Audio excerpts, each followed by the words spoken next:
사도행전 13장 12절에서 22절까지 말씀. 먼저 사무엘상 13장 14절 한 절 말씀을 읽어봅시다. 지금은 왕의 나라가 길지 못할 것이라. 여호와께서 왕에게 명령하신 바를 왕이 지키지 아니하였으므로 여호와께서 그의 마음에 맞는 사람을 구하여 여호와께서 그를 그의 백성의 지도자로 삼으셨느니라 하고, 그 다음 그렇게 책갈피를 해놓고서 사도행전 13장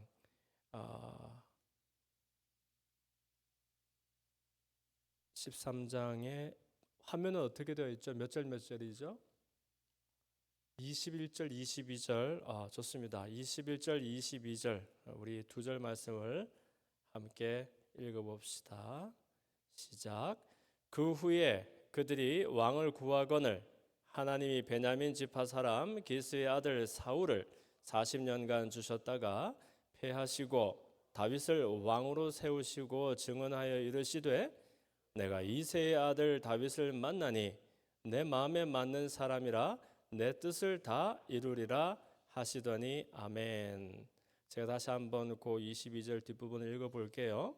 내가 이새의 아들 다윗을 만나니 내 마음에 맞는 사람이라 내 뜻을 다 이루리라 하시더니 아멘. 살아계신 아버지 하나님, 하나님이 이 아침에 이 오후에 우리에게 주시는 하나님의 말씀을 받습니다. 우리의 마음을 가난하고 또 겸손하게 만들어 주셔서 세밀하지만 분명하게 우리에게 주시는 하나님의 말씀을 받고 또 경험하고 누리도록 은혜를 베풀어 주옵소서. 성령님을 인정하고 환영하고 또 의지하고 모셔드립니다. 오셔서 우리 가운데 바람처럼 불처럼 또 생수처럼 일하여 주옵소서. 예수님 이름으로 기도드립니다. 아멘. 한번 따라할까요? 하나님의 마음에 합한 자. 네, 저는 하나님의 마음에 합한 자 하는 그런 제목으로 말씀의 은혜를 함께 나누기를 원합니다. 우리가 그 성경을 읽을 때 한 절만 똑 떼어서 이렇게 읽는 법은 없습니다. 성경을 읽든 뭐 설교를 하든 성경 공부를 하든 한 절의 의미를 제대로 이해하기 위해서는 적어도 그 한 주제가 담겨 있는 문단을 단락을 같이 읽어야 되고 그 한 단락 속에 있는 내용이 이게 무슨 말인지 정확하게 이해하기 위해서는 사실은 한 챕터를 다 읽어서 이런 내용 속에서 이 이야기가 다루어지는구나. 그렇지 않고 똑 떼어서 그 말씀만 자기 임으로 이렇게 풀고 해석을 하면 이상한 일이 생기곤 한다는 거죠. 심지어 한 챕터 안에 있는 내용도 사실은 그 책 전체가 뭐 사무엘상이면 사무엘상, 사도행전이면 사도행전, 이 책 전체가 대체 무엇을 말하는 책인가? 이 책을 통해서 하나님이 어떤 주제를 가지고 우리에게 교훈하시는가 하는 것을 다 이렇게 꿰어서 읽어야 비로소 그 한 절 혹은 한 문단의 의미가 제대로 드러나기 때문에 그렇습니다. 그런데 오늘 왜 이렇게 한 절, 이렇게 두 절 떼어서 읽었느냐 하면 사실은 이 사무엘상과 사도행전 이 두 군데에 있는 말씀의 그 내용 자체도 우리가 살펴보아야 되겠지만 오늘 설교 내용은 사실은 한 사람에게 주목하기 때문에 그렇습니다. 특별히 그 다윗이라는 사람에게 우리가 초점을 맞춰서 한번 살펴보게 될 텐데요. 그래서 이 다윗이 하필 하나님이 많고 많은 사람 중에서 내 마음에 딱 맞는 사람이다 이렇게 말씀해 주셨기 때문에 그 까닭을 함께 살펴보기 위해서 이렇게 했습니다.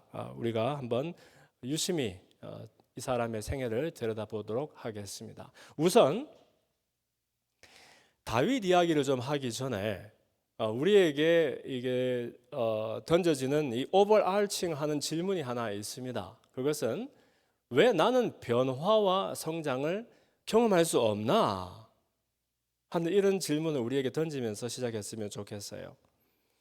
사실 변화와 성장을 경험하지 않는 사람은 없죠. 아이들이 제가 아까 오다 보니까 우리 썬데이스쿨 아이들이 세상에 매일매일 콩나물처럼 크는 것 같아요. 키가 얼마나 쑥쑥 자라는지.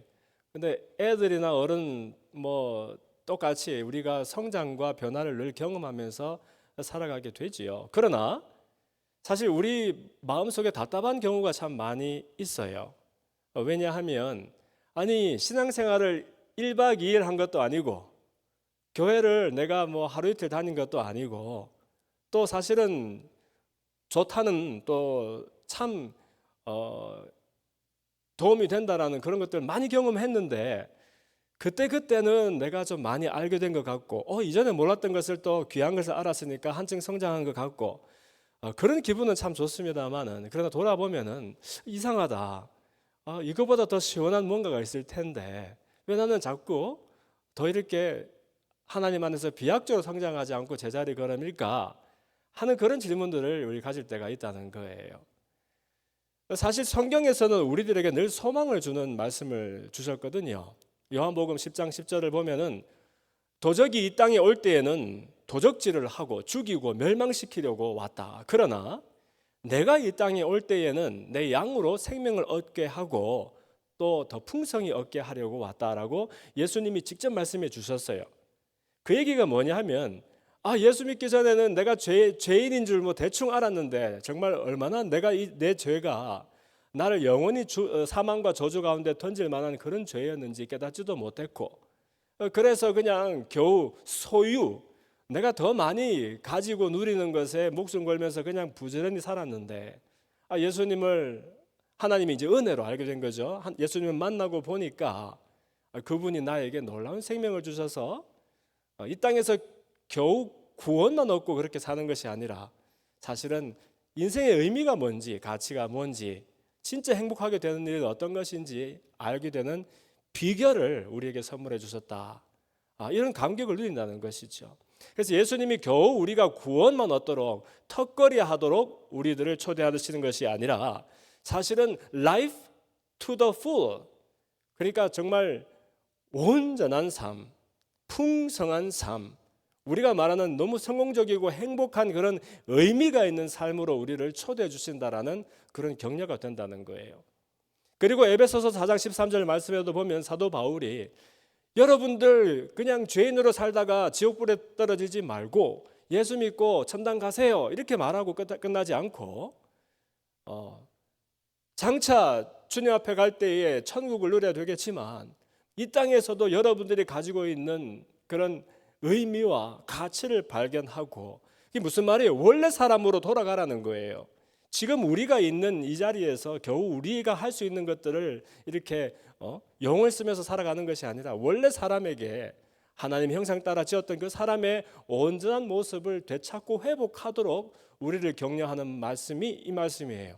온전한 사람을 이루어서 그 전에 읽어봅시다. 우리가 다 하나님의 아들을 믿는 것과 아는 일의 하나가 되어서 온전한 사람을 이루어서 그리스도의 장성한 분량이 충만한 때까지 이르자. 무슨 말이에요? 겨우 구원받고 천당 갈 수 있는 그런 사람으로 되는 것이 아니라 온전한 사람을 회복하자. 예수님이 우리에게 선물하시고 도전하시는 참 사람이 되는 길로 나아가고 성장하자 하는 것을 격려하고 있는 거죠. 그런데 여러분 이 얘기 들을 때마다 한편 그랬으면 좋겠다 하는 생각은 드는데 그렇지만 오늘도 지금 우리가 예배 자리로 나왔고 또 여러분들도 이렇게 설교를 듣고 있고 또 우리가 또 성경 공부도 열심히 하고 무슨 경건 훈련이다 제자 훈련이다 최선을 다해서 이렇게 경건 생활을 하고 있는데 듣고서 또 내가 깨닫고서 알게 된 만큼은 성장하게 된 것 같은데 정말 이것이 다인가? 내가 정말 믿음의 장성한 분량에까지 나가고 있는가 하는 예수님이 말씀하신 그 풍성한 삶을 누리는 길로 나가고 있는가 하는 의구심이 들게 된다는 것이죠. 이런 질문에 대답을 우리가 찾기 전에 먼저 이 그림을 살펴보면 왜 내가 이렇게 생겨났는가 하는 것을 이해하는 데에 큰 도움이 될 것 같아요. 우리는 우리 생각 속에서 마음 속에서 어떤 일들이 일어나고 있는지 생각할 때 이 마음과 생각을 그냥 한 덩어리로 생각할 때가 많이 있습니다. 그런데 여러분 이 아이스버그 그게 뭐죠? 이거 빙산처럼 사실은 우리가 알고 있는 우리의 그 의식의 세계, 의식하고 의지하는 이 생각과 마음의 세계보다 사실은 깊은 수면 아래에 그 빙산이 수면 아래에 있는 부분이 뭐 90 몇 %가 된다면서요. 정말 이 어떻게 보면 무의식의 세계라고 말할까? 이 subconscious mind, 또 unconscious mind 하는 이 부분이 우리에게 훨씬 더 많이 있다는 것을 얘기해 주는 것이지요. 그래서 사람이 생각이 바뀌고 마음이 변화되고 또 뭔가 새로운 사람이 된다 하는 것은 이렇게 슈퍼피셜한 우리가 의식하고 의지하는 이 생각의 세계만 바뀌는 것을 말하는 것이 아니라 사실은 이것은 우리가 가지고 있는 생각과 마음의 잠재적인 세계에서 눈꽃만큼밖에 안 된다는 것이에요. 사실은 수면 아래에서 왜 이렇게 작동을 하는지, 왜 이런 결과가 나오는지는 잘 모르겠지만 그런 이상하게 내 생각과 또 행동과 습관과 내 삶 전체를 이렇게 큰 힘을 가지고 끌고 나가는 그 생각의 덩어리들이 우리 아래에, 수면 아래에 놓여 있다는 것입니다. 그래서 성경에는 곳곳에서 우리가 뭐 새로운 사람이 되십시오, 새 사람을 입으십시오 할 때마다 우리는 내 생각을 고쳐 먹어야 되는구나 이렇게 막연하게 생각할 때가 많아요. 그런데 이때 말하는 성경에서 특히 구약도 그렇고 신약도 그렇고 이 부분에서는 공통적인데 이 성경에서 사람의 생각과 그 사람됨을 말할 때에는 우리가 이 지식적으로 생각하고 의지하는 그 세계만을 말하는 것이 아니라 우리 사람 전체를 다룬다는 것을 기억해야 하는 거예요. 그래서 에베소서 4장에도 보면 21절 이하에 새 사람을 입으라는 말이 나오거든요. 너희는 유혹의 욕심을 따라서 썩어져가는 구습을 쫓는 옛사람을 벗어 던져라. 옛사람을 버리라는 거예요. 그리고 오직 심령으로 새롭게 되어서 하나님을 따라 의와 진리의 거룩함으로 지으심을 받은 새 사람을 입어라. 그럼 우리는 이 얘기를 들으면 새 사람을 입어야 되지. 이제 생각을 좀 내가 고쳐 먹어야 되겠다. 또 긍정적으로 착한 생각 가지고 이런 생각을 하는데 알고 보면 수면 아래에 있는 큰 생각의 덩어리를 말할지도 모른다는 거죠. 로마서 12장 2절 말씀에도 마찬가지예요. 이 세대를 본받지 말고 마음을 새롭게 해서 변화를 받으라고 하잖아요. 이때에도 마음을 새롭게 함으로 변화를 받아 할 때에 이 마음이 다만 우리가 인지하고 우리 마음대로 묶었다 풀었다 하는 그 마음을 말하는 것이 아니라 때로는 내 마음대로도 되지 아니하는 그 내 마음의 뿌리, 근거 그런 것들을 말하고 있는지 모른다는 거예요. 고린도후서 5장 17절 말씀에도 그런즉 누구든지 그리스도 안에 있으면 새로운 피조물이 되었다고 하지요. 이전 것은 지나갔으니 보라 새 것이 되었도다 할 때 이 새 것이라는 것도 다만 우리가 의지하고 또 생각하는 그 슈퍼피셜한 생각이 아니라 사실은 깊은 생각의 이야기들을 하고 있는지도 모른다는 겁니다. 그래서 존 우든이라는 사람이 이런 얘기를 했어요. 우리는 하루에도 수많은 선택을 합니다. 그리고 무슨 선택을 하느냐? 그 선택이 바로 당신을 만들어 갑니다. 그리고 우리는 우리의 습관에 의해서 선택을 합니다. 이런 말을 했어요. 사람이 생각을 하고 마음의 결심을 하고 의지를 해서 판단하고 선택하는 것 같은데 알고 보면 선택의 대부분이 습관에 의해서 이루어진다는 거예요. 생각해 본 적 있습니까? 아닙니다, 목사님. 나는 의지로 선택합니다. 아침에 일어날까 말을까? 아침을 먹고 갈까 말을까? 지금 숙제를 먼저 할까? 아니면 내일 숙제를 할까? 뭐 이런 것들 내가 판단하고 선택합니다 라고 얘기하지만 사실은 이 사람의 생각 속에서 동기를 주고 의도를 주고 우리에게 모티베이션을 주는 것은 저 깊은, 아까 시면에서 보았죠. 저 깊은 곳에 있는 생각들이 나의 삶의 습관과 내 삶의 가치와 의미들을 이렇게 좌우하게 된다는 것이죠. 그래서 이것이 왜 기독교인들은 해필 이렇게 위선적인가 하는 것을 잘 설명을 해줍니다. 기독교인들이 더 나쁩니까? 사실 교회 다니는 사람들이 더 낫지는 못할지 모르지만 더 나쁠 일이 있습니까? 그런데도 불구하고 왜 세상에는 더 큰 위선자로 비춰지게 될까요? 그것은 우리가 더 중요한 것들을 많이 알고 또 많이 알고 있다고 끝없이 말하기 때문에 그런 것이에요. 우리는 진리를 이렇게 배우고 또 익히는 그런 사람들이죠. 성경을 통해서 우리가 얼마나 많은 중요한 것들을 배웁니까? 문제는 뭐냐면 내가 말하는 그것을 살아내는 능력은 전혀 없다는 것이에요. 우리 속에.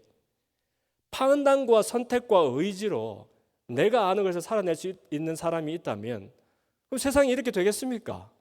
여러분들이 지금까지 들었던 설교의 시간을 다 합쳐보면 도대체 얼마나 많겠습니까? 읽었던 성경은 얼마나 많겠으며 여러분이 했던 기도와 여러분이 했던 성경 공부의 시간들은 얼마나 많겠습니까? 그러므로 우리는 정말 중요한 것들을 많이 아는 사람이라고 말할 수 있는 거예요. 그러나 we never walk the talk이에요. 우리가 말하는 것을 실제로 살아내는 그런 생각의 힘은 저변 깊은 곳에 있는 그런 생각의 힘은 우리 속에 아직 없기 때문에 슈퍼피셜한 그 생각만 바뀌어놓고서 나는 이만큼 바뀌었다, 이만큼 알게 되었다라고 말하지 그 아는 것을 살아낼 수 있는 진짜 힘은 우리 속에 길러지지 않아서 그렇게 효험을 경험하지 못하는 것이죠. 자, 이 대목에서 우리는 다윗의 삶을 한번 살펴보면서 이 사람이 대체 무슨 비결이 있었길래 하나님이 내 마음에 딱 합한 사람이다라고 칭찬을 했으며 그리고 그 비결이 과연 내 속에도 있는가 한번 살펴보는 그런 시간이 되었으면 좋겠네요.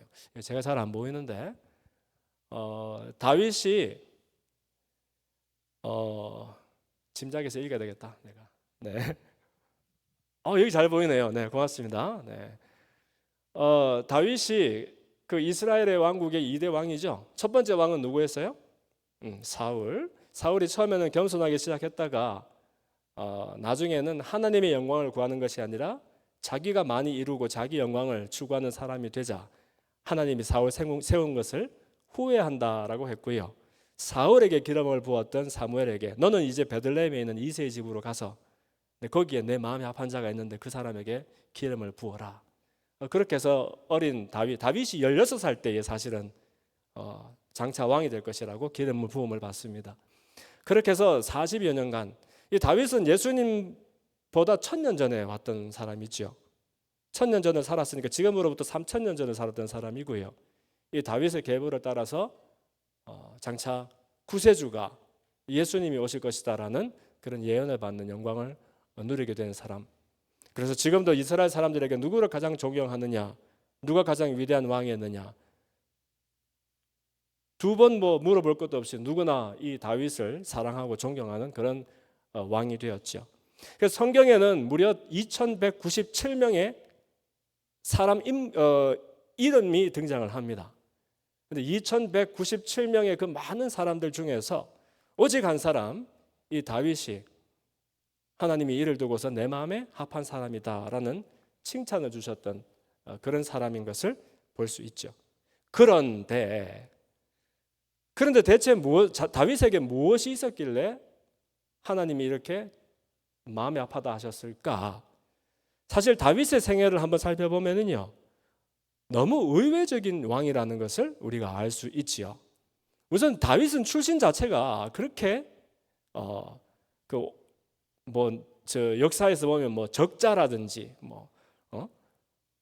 성골이라든지 이런 얘기하기에는 좀 맞지 않는 것이 이민자 외국인의 출신이라고 얘기할 수 있습니다. 왜냐하면 성경에 여러분 특히 마태복음에 보면 예수님의 계보가 쭉 나오거든요. 그래서 아담과 하와로부터 누구가 누구를 낳고 누구가 누구를 낳고 해서 나오는데 거기 보면 그 족보에 총 5명의 여인의 이름들이 등장을 합니다. 좀 신기하죠. 왜냐하면 남성 우월주의의 그 문화와 언어 속에 기록되었으니까 성경이 남자 이름만 기록이 되어도 되는데 이상하게 여인들의 이름이 등장을 해요. 그 중에서 이제 첫사람 그 아담과 하와를 빼버리면 4명의 여인들이 등장을 하는데 그 중에서 이제 마지막은 그 예수님의 육신의 어머니 마리아가 되고 이 다말, 라합, 룻이라는 여인들이 사실 이 다윗의 할머니들이 되는 거죠. 따지면. 그런데 이 여인들이 사실은 이렇게 영광스럽고 자랑스러운 인물들은 아닙니다. 다말은 창세기 38장에 나오는 여인이지요. 그 야곱 알죠, 여러분? 야곱에게 아들이 많았잖아요. 그 중에서 넷째가 유다예요. 그런데 유다의 며느리가 바로 이 다말인데 다말은 사실 가나안 출신 여자입니다. 가나안 출신 이방인 이스라엘 민족이 멸시하던 그런 사람에게서 나왔고요. 그런데 이 내용도 사실 참 충격적이에요. 왜냐하면 이 유다에게 아들들이 있는데 그 중에서 맏아들 엘이 이 가나안 출신이었던 다말과 결혼을 하거든요. 그런데 엘이 아들 이제 자식을 낳지 않고서 죽었다는 말입니다. 그리고 시동생이 이제 또 그때는 대를 잇기 위해서 형사 취수를 하던 때니까 이 시동생이 또 이렇게 외면하고 해서 이 다말이 어떤 국리를 꾸미느냐, 창녀로 가장을 해서 자기 시아버지였던 유다와 관계를 맺고 쌍둥이 베레스와 세라를 낳은 그런 여인이에요. 좋은 내용 아니죠. 그런데 이 쌍둥이 베레스와 세라 중에서 이 베레스의 뒤를 이어서 다윗도 나오고 예수님도 나옵니다. 사실 이 그림이 제가 그린 게 아니고요. 그때 또 무슨 사진이 있었겠습니까? 없었죠. 이게 너무 흥미롭다고 해야 되나? 아니면 참 이 AI에게 성경 이야기를 알려주면서 이 여인들에 대해서 상상해보라 하니까 이런 그림을 그려냈다는 거예요. 근데 제가 봤을 때 이쁘기는 한데 감동은 없어요. 그렇죠? 다 비슷하게 이쁜 것 같아요. 네. 그래서 어쨌든 이제 두 번째 여인은 라합인데 여호수아 2장에 보면 라합이 나와요. 이 여인은 또 그 여호수아 갈렙 이야기 아시잖아요. 그 여리고 성에 정탐꾼을 이렇게 보냈을 때 이 여리고 성에 안에 살고 있던 가나안 출신 기생 라합이라는 여자가 있었고 이 여자가 이제 정탐꾼들을 숨겨주죠. 왜냐하면 이 여리고 성 안에 있는 사람들에게 발각되면 죽임을 당하니까. 그래서 나중에 그 은공으로 여리고 성이 함락될 때에 일가가 구조되는 그런 일을 겪었지요. 라합은 기생 출신이고 역시 가나안 출신의 여인입니다. 그리고 세 번째 룻 같은 경우에도 그 성경책 구약에 보면 룻이라는 책이 있어요. 실제로 그 룻이라는 책의 주인공이 있지요. 이 여인은 또한 모압 여인입니다. 모압 그러면 또 이스라엘과 철천지 원수거든요.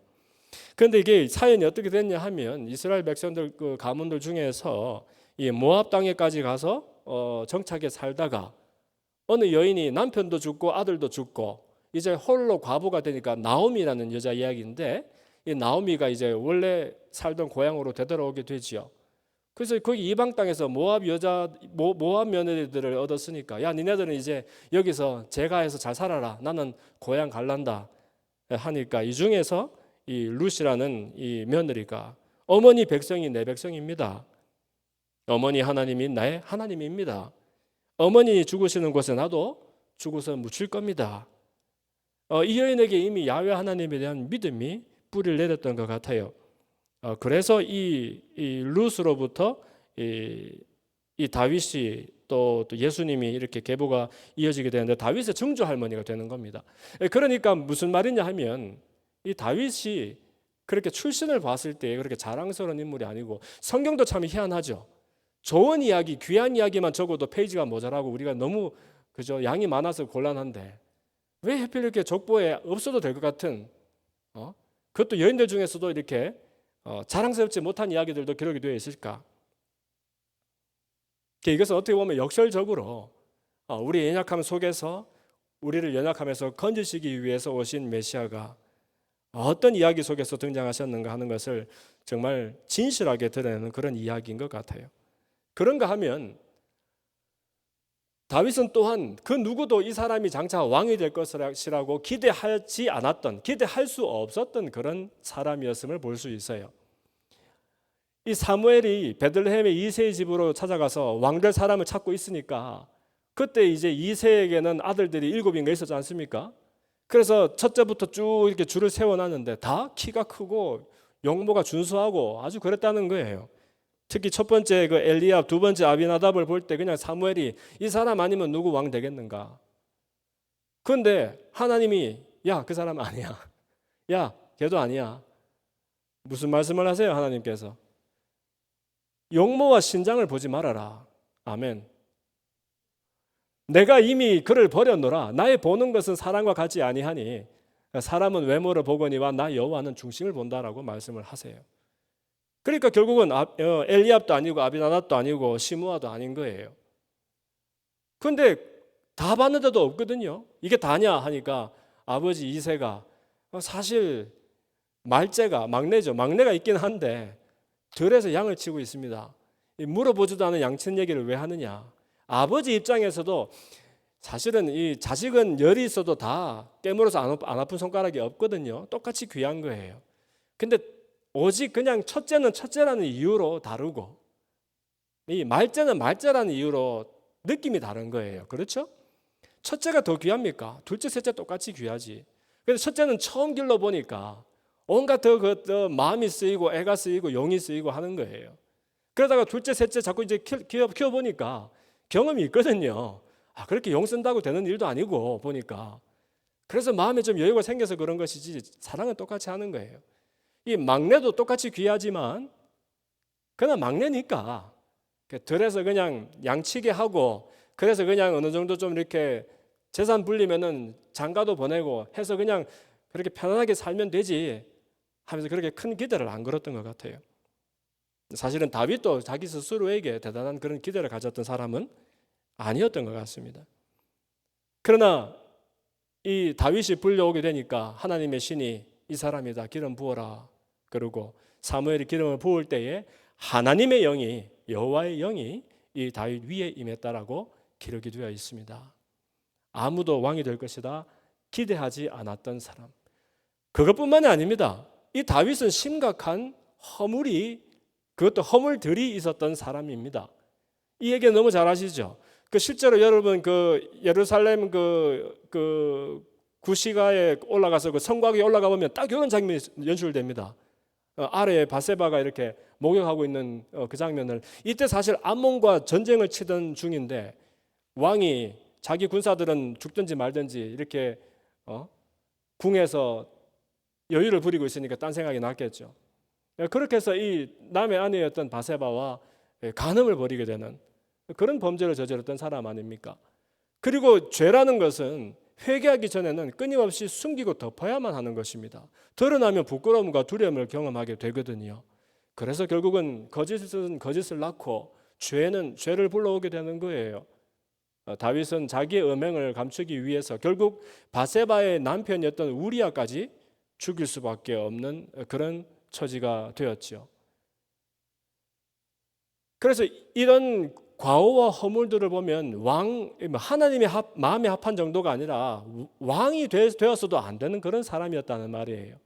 그렇기 때문에 어느 날 나단 선지자가 이 왕에게 달려나와서 얘기를 해줍니다. 왕이시여, 어떤 부자가 있는데 손님이 와서 대접을 해야 되겠는데 자기 양을 잡으려니까 너무 아깝고 그래서 이웃에 가난한 사람에게도 양이 한 마리 있는데 딸 같은 양인데 그 양을 그냥 빼앗아다 가지고 그것으로 손님을 대접했답니다. 하니까 다윗이 그 이야기를 듣고 이게 무슨 이런 나쁜 놈이 있냐? 그런 놈이 있으면 당장 죽여야 되고 손해 끼친 것은 4배를 갚아주게 해라. 나단이 뭐라 그럽니까? 그게 당신인데요? 이렇게 된 거죠. 그때서 그 얘기를 듣고서 이제 이 다윗은 무너지게 됩니다. 나단을 통해서 하나님 주시는 말씀이 어찌하여 네가 여호와의 말씀을 업신여기고 내 보기 악을 행했느냐? 네가 칼로 햇사람 우리아를 치되 암몬 자손의 칼로 죽이고 아내를 빼앗아서 아내로 삼았다. 네 아내로 삼았다. 또 네가 나를 업신여기고 햇사람 우리아의 아내를 빼앗아 내 아내로 삼았은즉 칼이 너의 집에서 영원히 떠나지 않겠다라고 아주 무서운 저주를 내려주세요. 실제로 이 일이 일어나지요. 다윗에게 그 맏아들 암논이 있었는데 이 암논이 친동생은 아니지만 이복 누이였던 이 다말을 성폭행을 하게 됩니다. 그랬을 때 이 다말의 친오빠였던 압살롬이 이를 분이 여겨서 암논을 죽이게 되지요. 형제간에 사륙이 일어나게 된 겁니다. 압살롬은 이 일로 인해서 3년을 도망을 다닙니다. 그래도 자식이라서 불쌍하니까 다윗이 예루살렘 성으로 부릅니다. 그렇지만 왕궁에는 들어오지 못하게 합니다. 그 뒤로도 2년 동안을 더 이렇게 들어오지도 나가지도 못하는 애매한 신세를 살다가 압살롬이 아버지 다음으로 그 나라의 2인자였던 이 요압의 도움을 받아서 궁으로 복귀하게 되지요. 그러나 그것은 더 큰 비극의 시작이었습니다.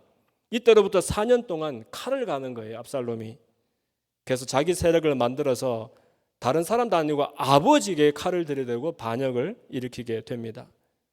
다윗은 정말 다른 사람이면 차라리 감당을 하겠는데 자기가 낳은 자기 아들에게 쫓겨서 도망하는 그런 신세가 되었고 압살롬은 아버지 다윗의 후궁들과 동침을 하는 끔찍한 범죄를 저질렀다고 합니다.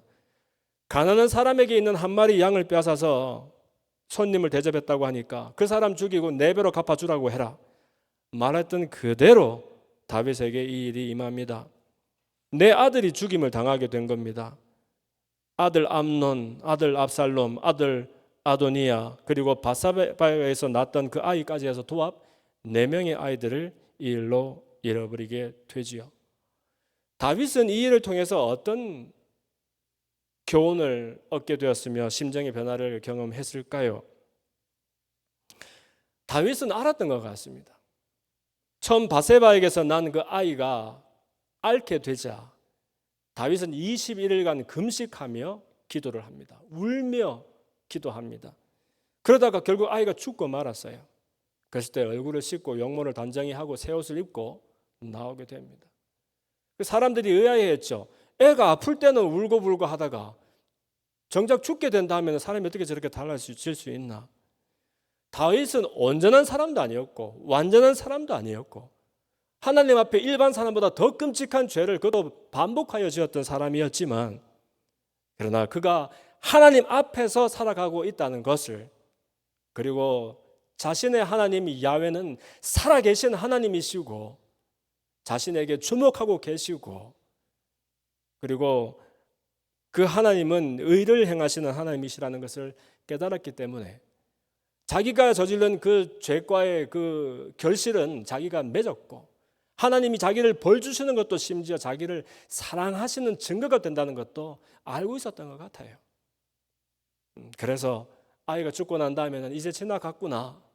내가 이제 나에게 벌을 줄 만큼 나를 귀히 여기시고 사랑하시는 하나님께로 돌아가야지 하는 그런 마음을 품었던 것 같습니다. 그래서 다윗은 하나님 앞에서 살아갔던 사람이에요. 더 나은 사람 아닙니다. 그리고 이 사람에게 뭐 더 큰 믿음이 있고 하나님 나라를 위해서 더 큰 업적이 있고 그런 사람이 아니라 그가 적어도 하나님이 살아계신 것과 그리고 하나님 앞에서 자신이 살아가고 있다는 것을 알고 있었던 사람이었고요. 그래서 자신은 못나고 연약함이 많은 사람이었지만 그런 하나님을 심지어 자기에게 벌을 주시기까지 자기를 지으시고 사랑하셨던 하나님을 기뻐하며 살았던 사람이라고 하는 거예요. 그렇기 때문에 다윗의 삶은 다름 아니라 영으로 하나님의 영으로 순종의 삶을 살았던 사람이다. 이렇게 말을 할 수 있지요. 밑에 그림을 보면은 드디어 이제 승리를 거두고서 하나님의 교회 법궤가 그 성전으로 들어올 때에 마치 하나님을 눈으로 보는 것처럼 즐거웠던 이 다윗이 옷이 흘러내리는 줄도 모르고 춤을 추면서 그렇게 좋아하고 기뻐하는 그런 장면입니다. 사실 시편을 보면은요, 시편에 150편이나 무려 있지만 그 중에서 절반 이상이 이 한 사람 다윗이 썼다는 거 여러분 아십니까? 그런데 많은 사람들이 다윗의 시를 대충 들어보면 전부 다 하나님께 감사하고 하나님을 찬양하고 그런 노래더라 이렇게 생각하지만 여러분 그렇지 않습니다. 다윗의 노래에는요, 감사와 찬양뿐만 아니라 어떨 때는 하나님 대체 어디 계십니까? 왜 나를 이런 사망의 구렁텅이에 던져 놓으시고 왜 나를 바라보지 않고 고개를 돌리십니까? 이렇게 따져 묻는 이야기들도 너무너무 많아요. 그런가 하면 하나님 나를 도와주십시오. 하나님이 나를 붙들어 주셔야 내가 살겠습니다. 하는 그런 도우심을 간구하는 이야기들도 많이 있고요. 때로는 정말 하나님을 사슴이 시냇물을 찾는 것처럼 그렇게 헐떡이면서 내가 하나님을 찾고 구합니다 하는 그런 하나님을 찾는 그런 노래들도 많이 있어요. 그게 무엇이냐면 이 사람은 정말 하나님 앞에 진짜로 살아갔던 그런 사람이라는 겁니다. 잘했던 것, 잘난 것, 착하고 선한 것으로 하나님께 나갔던 사람이 아니라 못난 것, 연약한 것, 문제 많고 죄 많은 것 있는 그대로 좌절이 되는 그 사람의 이야기를 있는 그대로 가지고 나가서 하나님이 안 계시면 그럴 필요도 없는 거죠. 다윗은 하나님이 계신 것과 그분이 그를 한없이 사랑하시는 분이라는 것을 잘 알고 있었던 그런 사람이었던 것 같아요. 그래서 그의 시는 온통 이렇게 한 가지가 아니라 감사와 찬양과 때로는 하나님을 간절히 찾음과 또 때로는 하나님께 원망의 목소리까지 막 높이면서 하나님의 도우심을 호소하는 그런 사람이었다는 것이죠. 그래서 하나님이 이 다윗을 기뻐했던 거예요. 더 나아서 사실 우리가 나았다는 것이 뭡니까? 여러분 아까 그 빙산을 보았죠. 우리가 나으면 얼마나 낫고 못하면 얼마나 못한 거예요. 우리가 못하다고 할 때는 그 빙산의 그 조그만 수면에 있는 조각에서 뭐가 못한 것이고, 나았다 그러면 빙산의 그 수면이 조그만 부분에서 나은 것이에요. 우리가 뭐 하늘의 놀라운 비결과 신비를 깨달아도 우리가 알고 경험하고 누리고 의지하고 확신하는 것은 다 그 조그마한 슈퍼피셜한 그런 부분에 있는 이야기입니다. 진짜 우리는 누구냐 하면은 그러면 내 가치와 내 인생의 의미와 내 삶을 지배하는 습관과 이런 것들 속에서 작용하고 있는 진짜 마음이 진짜 내가 되는 거예요. 그래서 생각이 행동을 낳고 행동이 습관을 낳고 습관이 우리 삶 전체를 지배하는 거 아닙니까? 우리가 매일 만드는 그 판단과 선택들이 사실 우리의 생각과 의지로 판단되는 것이 아니고 나를 지배하고 있는 그 무서운 습관의 굴레가 그것들을 선택하게 만든다니까요. 그렇지 않으면 여러분 왜 우리가 형제를 사랑하지 못할 것이며 왜 나를 중독하고 있는 그 나쁜 것들로부터 내가 헤어나지 못하는 것이며 왜 내가 이렇게 하고 싶은데 저렇게 하고 저 말을 하고 싶은데 이 말을 하고 왜 그런지 정말 우리가 까닭을 어떻게 알겠습니까? 그래서 하나님이 사울에게 꾸짖으실 때에 사울이 제사장이 드려야 되는 제사를 자기가 함부로 드리고 하나님이 진멸하라고 했던 그 백성들을 다 죽이지 않고 또 좋은 짐승들을 그 전리품으로 가지고 돌아오고 하니까 그때 사무엘의 입술을 통해서 이런 말을 하지 않습니까? 순종이 제사보다 낫고 듣는 것이 수양의 기름보다 낫다라고 말합니다. 그리고 13장 14절에서는 사울의 때가 끝이 났다라고 말하면서 지금의 왕의 나라가 길지 못할 것이라 여호와께서 왕에게 명령하신 바를 왕이 지키지 아니하였으므로 여호와께서 그의 마음에 맞는 사람을 구하여 여호와께서 그를 그의 백성의 지도자로 삼으셨다. 다윗을 말하는 것이죠. 여러분 그러므로 이 다윗의 삶을 보면서 저와 여러분은 다름 아니라 이 순종이라는 키워드를 한번 생각하게 되었으면 좋겠습니다. 우리는 죄 그러면은 나쁜 것을 짓느냐 안 짓느냐 하는 것으로 죄를 생각합니다. 그렇죠? 근데 죄는 짓고 말고의 문제가 아니에요. 왜냐하면 죄를 짓는 사람이나 죄를 짓지 아니한 사람이나 다 죄인이거든요. 죄를 짓는 사람은 지으면 안 되는데 알면서 짓는 것이고 죄를 안 짓는 사람은 지으면 안 되는데 알기 때문에 안 짓는 것뿐이지 우리 속에 있는 우리를 지배하는 속사람은 죄를 좋아하고 죄를 지을 가능성이 있기 때문에 그래서 법을 만드는 거 아닙니까? 죄 지을 잠재력이 있는 모든 사람들을 보호하기 위해서 법을 만드는 거 아니에요. 그 법이 우리를 선하게 만드는 것이 아니지 않습니까? 그 의도와 동기를 따지시는 하나님 앞에 우리가 무엇을 하고 안 하고는 덜 중요한 문제라는 것을 우리는 알아야 합니다. 마찬가지로 순종이라 그러면 어떤 사람들은 시킨 대로 잘하는 것이 순종이다 이렇게 생각을 합니다. 그래서 어떤 교회에서 심지어 어떤 목사님은 목사님께 순종해야지 뭐 복을 받습니다. 이런 말도 안 되는 그런 얘기들을 어떤 목사님들 겁도시 하는데 그게 무슨 말입니까? 여러분 진짜 순종이 뭔지 압니까? 진짜 순종은 시키는 대로 하고 하지 말라 그런 거 안 하고 그게 순종이 아닙니다. 그것이 아니라 권위 앞에 그 권위가 인정이 되어지고 그 권위 아래에 나를 두는 동의가 생기고 그래서 그 권위와 내가 관계가 맺어지고 연결될 때 순종이라는 말을 쓰는 겁니다. 그래서 제가 어떤 표현을 많이 썼습니까? 하나님이 누구시라고요? 하나님이 어떤 하나님입니까? 나의 하나님. 하나님은 사람의 하나님이실 때 온전한 하나님이십니다. 그럼 나는 누구의 나입니까? 하나님의 나. 사람이 하나님의 사람일 때 온전한 사람을 회복하게 되는 겁니다. 그러므로 하나님이 나에게 진짜시고 살아계신 하나님이시고 나의 하나님이시고 그분의 사랑과 은혜가 나를 애워싸고 깊은 수렁에서도 나를 건지시고 붙드신다라는 신뢰가 있을 때 그분의 사랑과 나의 이야기가 연결이 되어서 비로소 그분을 기뻐하는 순종이 일어나게 되는 거죠. 그래서 다윗이 순종의 사람이다 할 때 이 사람이 하나님 시키는 거 잘하고 하지 말라는 거 안 해서 그렇게 된 것이 아니라 뭐 잘한 게 뭐 있습니까? 간음 하나님이 시켰습니까? 아니면 우리아를 죽이라고 시켰습니까? 그러나 다윗에게는 하나님이 다윗의 하나님이었고 다윗은 그러한 하나님을 기뻐하는 사람이었다는 것이죠. 여러분, 그래서 누군가가 저에게 신앙이 뭡니까? 믿음이 뭡니까? 라고 묻는다라면 저는 하나님을 나의 하나님으로 삼고 그분을 기뻐하는 것이라고 말하고 싶어요. 기뻐하는 것. 기뻐하는 것의 반대가 뭡니까? 부끄러워하고 두려워하고 숨는 것이잖아요.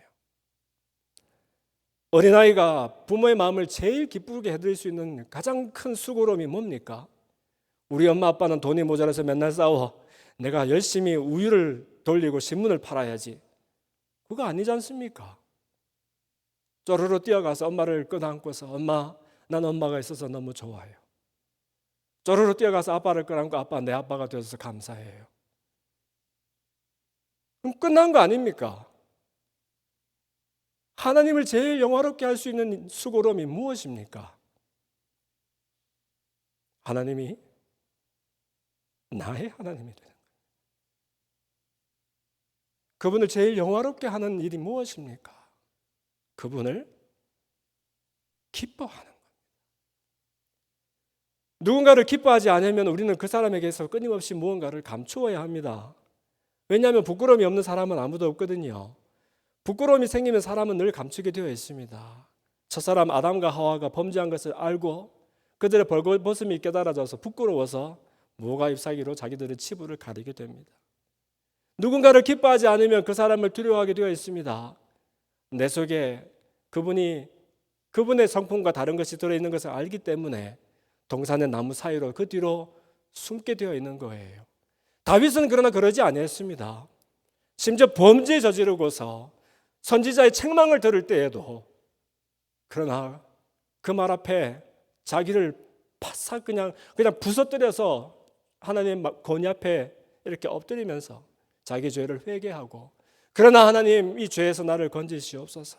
하나님은 여전히 나의 하나님이십니다. 그렇기 때문에 하나님의 교회가 성전으로 들어올 때에는 마치 자기 일처럼 기뻐하며 춤을 추며 바지가 그냥 흘러내는지도 모르고 그렇게 춤을 출 수 있었던 그런 사람이었다는 것이에요. 저는 여러분에게 도전하고 싶은 것이 우리에게 변화와 성장이라는 것이 있다면 그것은 우리가 지식이 많아지고 힘이 세어지고 고상해지는 것이 아니라 어린아이처럼 하나님을 뜨겁게 사랑하고 그분을 마음껏 기뻐하는 것이라고 말씀드리고 싶습니다. 우리 벌드 제자 교회가 정말 지식이 커가고 우리의 의지의 힘이 세져서 우리의 의지로 선한 일을 많이 하고 또 끊어버리고 싶은 습관들을 막 끊어버리고 뭐 그렇게 하면서 이렇게 영적으로 막 대단한 그런 사람들이 많이 나오는 그런 교회 안 되더라도 그러나 하나님을 사랑하고 나는 하나님의 사람입니다. 하나님은 나의 하나님이십니다. 그분을 나는 기뻐합니다 라고 말할 수 있는 믿음의 대장부들이 다 되었으면 좋겠습니다. 그래서 이 순종을 다른 말로 하면 믿음입니다. 그리고 이 순종을 다른 말로 하면 사랑입니다. 그리고 이 순종을 다른 말로 하면 바로 주 안에서 능력이 되는 것입니다. 모두 이런 능력의 사람들 되기를 주님 이름으로 축원합니다. 우리 말씀을 생각하면서 함께 기도할까요?